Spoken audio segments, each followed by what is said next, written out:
Greetings, everyone. My name is Tony Forman.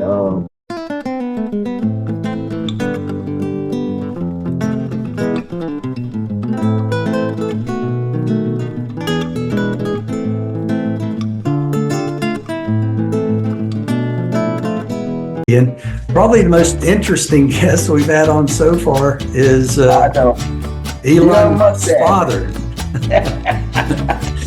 Tell me a little bit about that. I didn't have time to hear the whole podcast, but it was interesting.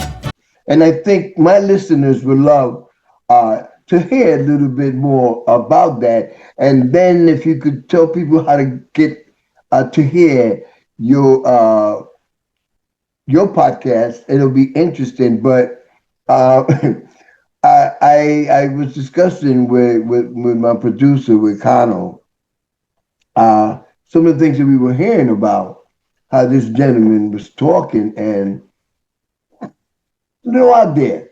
Yeah, Give me your take on it. He's an interesting character. We normally tape for about 45 minutes. I think with him it's like an hour and 15 because he just kept talking, and the more he talked, the more bizarre it became. He's in South Africa. Very nice. Very nice guy. He's 79 years old, and both he and Elon, I think, both have 5-year-olds. Although his father has a 5-year-old, he's 79. He has a 5-year-old with his 30-year-old stepdaughter. So he was really interesting. He served on the city council in Pretoria, South Africa, and he was a member of, I don't recall off the top of my head the name of the party that he was in, but it was a party that was a multiracial party. It was an anti-apartheid party. It was the most progressive party in South Africa that he was a member of, and served, I think, for about 12 years on the city council in Pretoria. But now, you saying that he was part of a multiracial party? Because when I read up about, after I heard him on your podcast, I wanted to know more. I do my research. But I must have read something that was erroneous, because what I read said that he moved to South Africa in order to be part of the apartheid regime. And you're telling me something totally opposite. Yeah, if you look, anybody can go out and Google him. If you Google him, you'll see the party that he was affiliated with when he was on the city council. And if you look at that party, they were a progressive party in South Africa. Okay. Which is ironic. If you look at where his son's politics are here in the U.S., it's pretty far off from that. But it became clear later on in the conversation that that the dad is bought into all the conspiracy theories. He thinks that the election was stolen in 2020, and that when Trump got shot in the ear, that was a Biden attempt to assassinate Trump, and on and on and on. All the right-wing conspiracy stuff he is bought into. But he was very, very pleasant guy. Just more than happy to talk, but some of his beliefs are pretty far out there, but certainly in line with his son. Now, question. When we look at our Democratic Party, and I say ours because we're both Democrats, and just by listening to you, I know to me you were very dedicated, and I'm very dedicated to the Democratic Party, like I am. I've been a Democrat all my life. I would not change. There's nothing that anybody on the far right could tell me that can convince me that I'd rather be on this. First of all, I'm not rich. I don't think I'm an oligarch. All of the things that make you Republican. Right. I don't believe in subjugating people of another persuasion, namely Black people, to the will or to have other people keep their necks on the necks of black people. And I'm not going to scream racism. You understand? Right. But we know what it is. It's white supremacy. When I look at all the things that are going on and stuff, and looking at our party, and do you know Congresswoman Noah, Jasmine Crockett? Yes. I think that she's very vociferous, and you got Congresswoman Ocasio teaming with a good congressman, senator from Vermont, Sanders, going around the country. And when you look at the crowd that they're amassing, that are coming out, we're talking about, it's been said that those crowds are way bigger than the crowds that Trump has amassed. Do you think that what they're doing could have any effect on how Democrats are acting, that they're not as aggressive as they should be? What is your I think so. I'm hopeful. I'm optimistic that we can, it's going to be a rough 4 years, but I think we can get through this. Hopefully the midterms. One of our guests we had on recently was David Jolly. He was a Republican congressman from Florida. He's a regular on MSNBC now. David Jolly. He's no longer a member of the Republican Party. He's actually running for governor of Florida. But he was saying he thinks I've seen him. Yeah, he said he thinks it's going to be a blue wave in 2026. He said the only thing he could foresee that might change that, if by some miracle the economy turns red hot in the summer of 2026. And he said, I don't think that's going to happen. I think he's right. And we're seeing the same thing here. Chuck Edwards, our congressman from Western North Carolina, had a town hall about a week and a half ago that made the national news. It was in an auditorium that could hold 350 people. Over 2,200 people showed up. There wasn't a red hat in the crowd anywhere. And he got an earful from folks here that were fired up that things that are being done are bad for Western North Carolina. The lifeblood of our economy here is tourism, and it's our national parks and national forests, and the Blue Ridge Parkway is what brings people to this area where they spend money. And cutting the park service, cutting the forest service, closing post office, closing Social Security offices. I'm a disabled veteran. I go to the VA hospital about a mile from my house. Is one of the best VA hospitals in the country. And they're laying off people, firing people.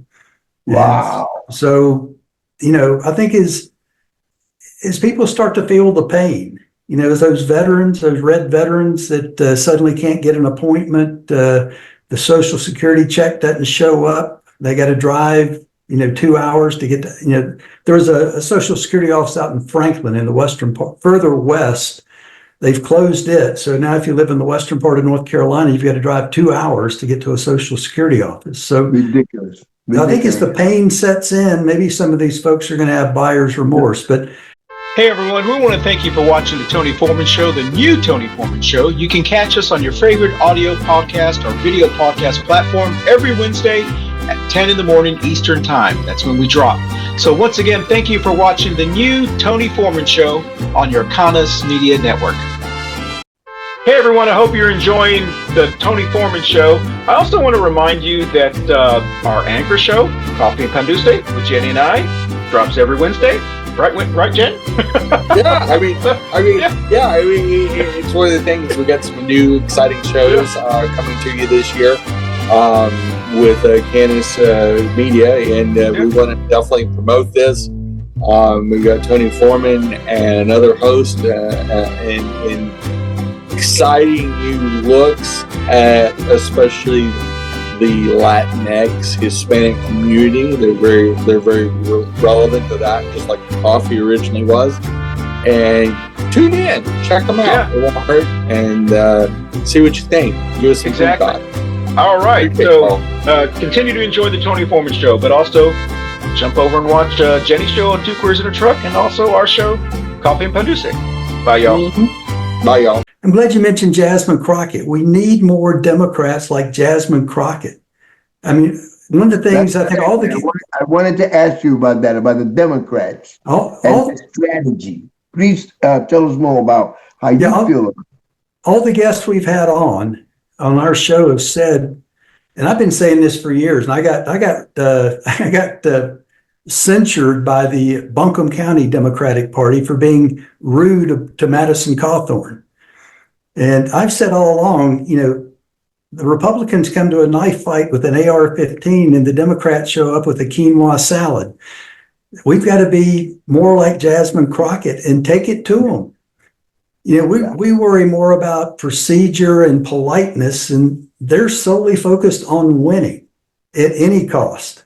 And, if you don't win, it's, it doesn't matter what your policy positions are. If you don't win the election, you're just out of luck. So we've got to buck up and fight back and be tougher and take it to them. And she's doing it and others are doing it. And it's about time that the Democrats woke up and realized that we got to fight to save our democracy.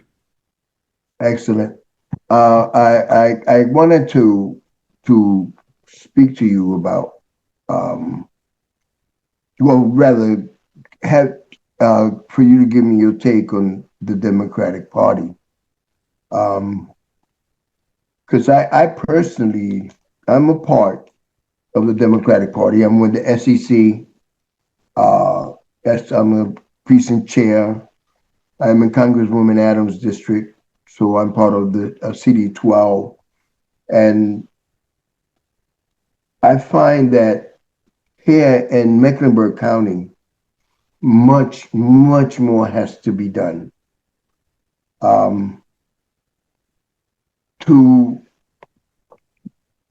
right now we're trying to get precincts together, and the Mecklenburg Democratic Party, we've been fighting to try to get the chair out because of what we think is some improprieties.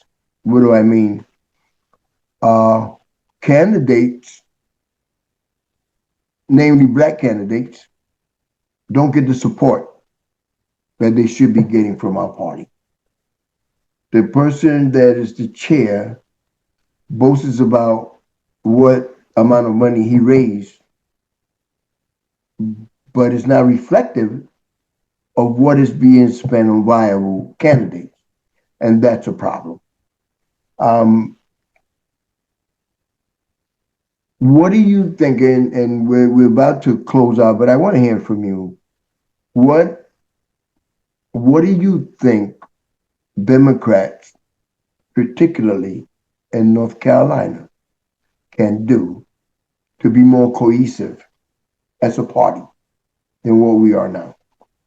Well, I think, if we can't beat Donald Trump, someone as flawed as Donald Trump, we got problems. Polling has shown that about 29% of the country has a favorable opinion of the Democratic Party.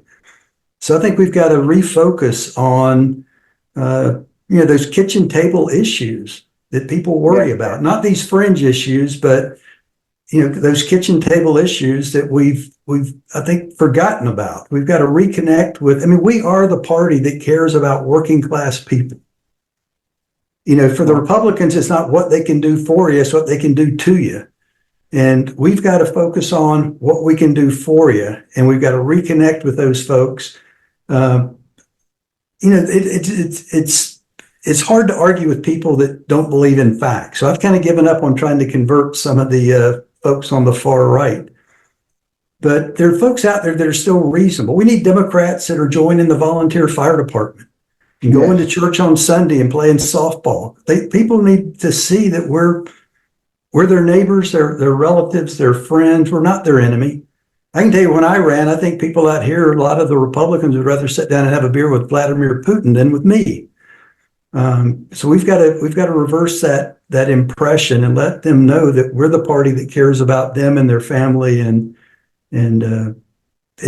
doing right for everybody, not just for Democrats, but for everybody. But to do that, we've got to win, and to win, we've got to learn how to fight. And we just have not done a very good job of that over the last couple of cycles. So we've got to get out there and knock on doors and organize and get those people. It's turnout that wins elections, and we've got to get people off their butts and get them out to the polls to vote and get this country back on the right track and get North Carolina. When you and I were growing up, North Carolina was the India of the South. We had good schools and good roads. We had Research Triangle Park, and the Republicans I saw the Trump signs. It says, "Take America back." Well, he's taken us back about 75 years. So we need to bring us back to the future. I like that. I like that. I like that. Well, we got to do it, Tony. We got to do it. We can't give up, can't give in. We got to stand up and fight and get us back to where we need to be. Good question. So how do you feel about Western North Carolina in terms of our politics and what's going on? Well, I tell you, I grew up around here, and I took Western North Carolina for granted till I joined the military and saw the rest of the world, and I realized what a special place this is. I've never seen a prettier place in the mountains of Western North Carolina. And they're good people here, hardworking people. They're good people, but they've been sold a bill of goods. The Democrats are their enemies, and Donald Trump's good Christian, honest man. And I remember, when I was growing up, if you remember the PTL Club, Jim Baker and Tammy Faye Baker. When I was in college, they were on television. Yes. Early on, they had an afternoon children's show, and they parlayed that into the PTL Club, and they would cry, and Tammy Faye's makeup would run, and we got to raise $1 million by midnight, and people believe that stuff. And it seems like it's kind of that same phenomenon. Folks have latched on to Donald Trump and this whole MAGA movement, and they're doing it. I'm a few years older than you, and I know exactly what you're talking about. I was part of that era. I'm 70. I was born in 54, and it's interesting that you mentioned them, because I believe that type of indoctrination is what got us here. Yep. Remember, Republicans taught a lot about Christians. We're Christians, and you have, and the thing is, how can you be Christian? How could you believe in God and you abuse so many people?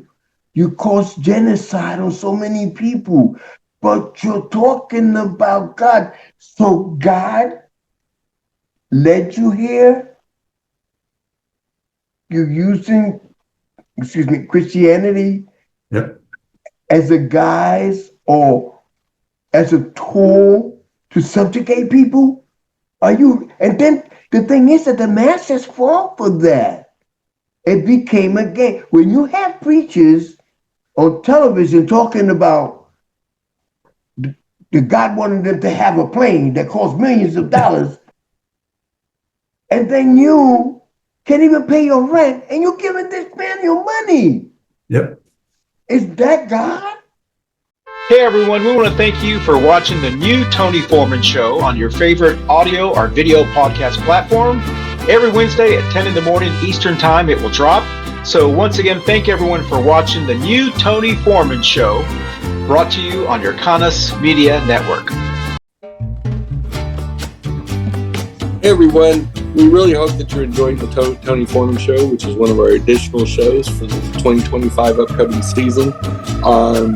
It's part of our bigger family of shows that you've listened to over the years in the Cannis Media system.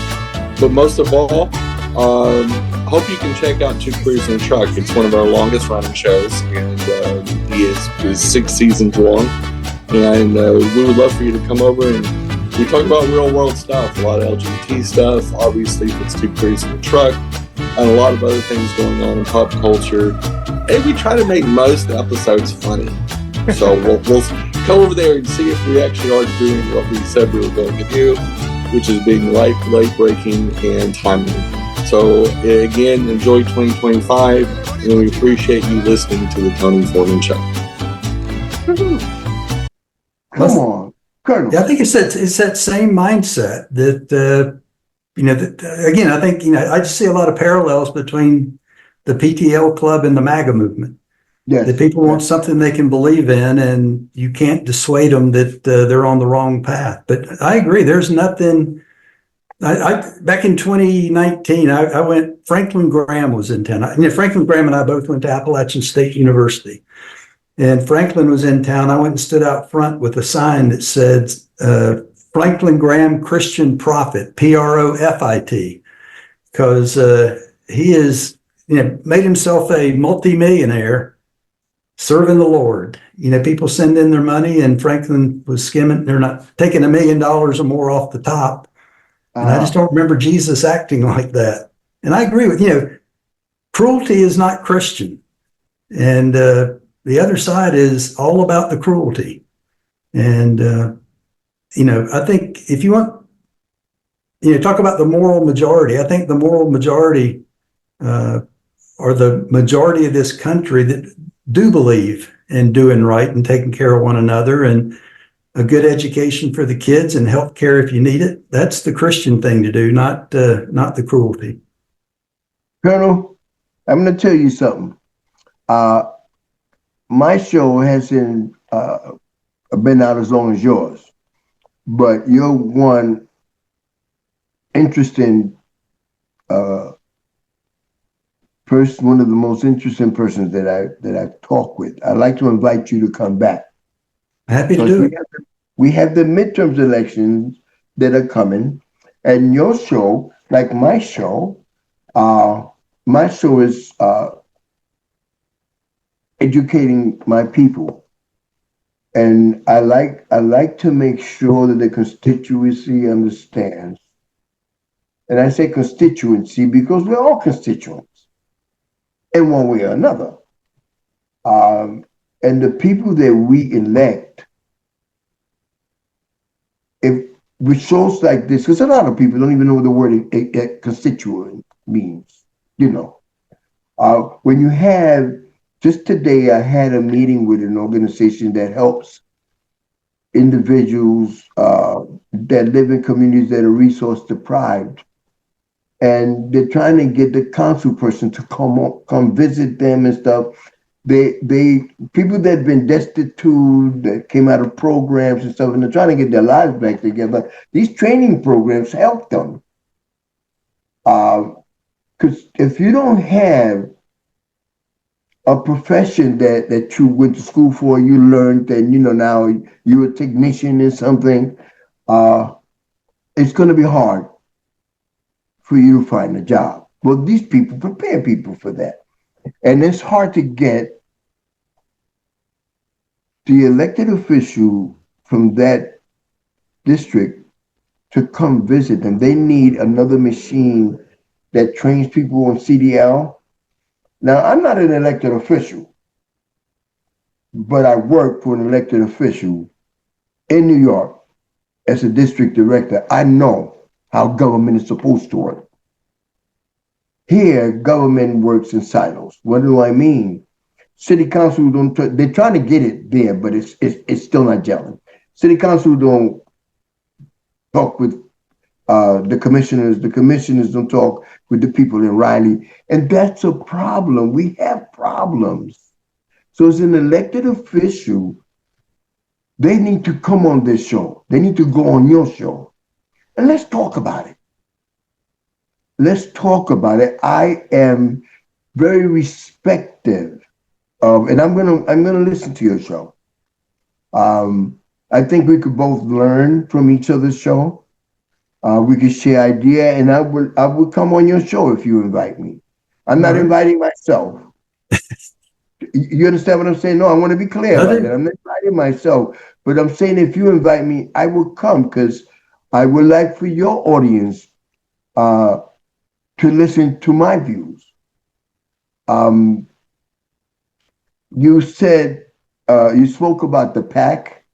I would like to invite you on this show so you could talk another time so that you could talk more about the PAC.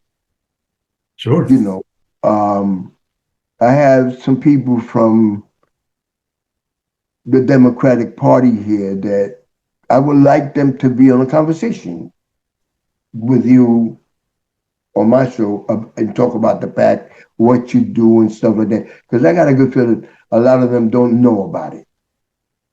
And as Democrats, we have to stick together. That we do. Yeah, you know, and I want to thank you for what you do. In your profession, your legacy, it's impressive. And I'm grateful to have the opportunity to have you on my show. Well, thank you. It's been a real privilege for me, Tony. Thank you for having me. Thank you so much, sir. We're going to sign out now, and I look forward. I would like. I'm going to have. I'm going to send you my email, my information, and I'd like to have a private conversation with you. Sure. Okay. Look forward to it. Thank you, sir. Colonel Mo, I'm telling you, you are an impressive gentleman. Someone that I respect, I highly respect. And I think a lot of kids, young people need to hear your story.